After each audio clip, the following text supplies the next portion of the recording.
গোপালগঞ্জে আওয়ামী সন্ত্রাসীদের ভয়ানক বহিঃপ্রকাশ। জাতীয় নাগরিক পার্টি এনসিপি ঘোষিত জুলাই পদযাত্রা কর্মসূচির অংশ হিসেবে আজকের গন্তব্য ছিল গোপালগঞ্জ। তবে কর্মসূচি শুরুর আগে বিভিন্ন স্থানে বাধা ও হামলার ঘটনা ঘটে। সকালে গোপালগঞ্জ সদর উপজেলার বিভিন্ন এলাকায় সড়কে গাছ ফেলে আগুন জ্বালিয়ে চলাচল ব্যাহত করা হয়। গান্ধীহাসুর এলাকায় ঘোনাপাড়া টেকের হাট আঞ্চলিক সড়কে গাছ কেটে রাস্তা অবরোধ করেন আওয়ামী লীগ ও সহযোগী সংগঠনের কর্মীরা। এছাড়া গোপালগঞ্জ সদরের নিরাপত্তা থাকা পুলিশের একটি পিকআপ ভ্যানে মুখোশধারীরা ভাঙচুর ও অগ্নিসংযোগ করে এতে 5 পুলিশ সদস্য আহত হন বলে জানা গেছে। দুপুর 1:35 শহরের পৌর পার্ক এলাকায় আয়োজিত এনসিপির সমাবেশে হামলা চালিয়ে মঞ্চ, সাউন্ড সিস্টেম ও চেয়ার ভাঙচুর করা হয় এবং নেতাকর্মীদের উপর হামলার অভিযোগ ওঠে।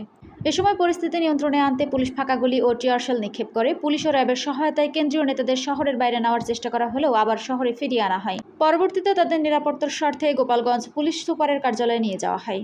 এনসিপির নেতা নাসিরউদ্দিন পাটোয়ারি বলেন, আমরা রওনা দেওয়ার পর থেকে বিভিন্ন এলাকায় পরিকল্পিতভাবে হামলা হয়েছে। প্রশাসনের পক্ষ থেকে পরিস্থিতি শান্ত বলা হলেও বাস্তবে কোনো কার্যকর নিরাপত্তা ছিল না।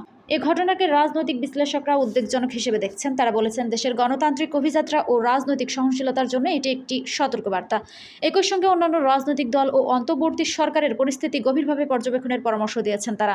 অনন্যা মালিথা, সুমি, দৈনিক দেশ জনতা।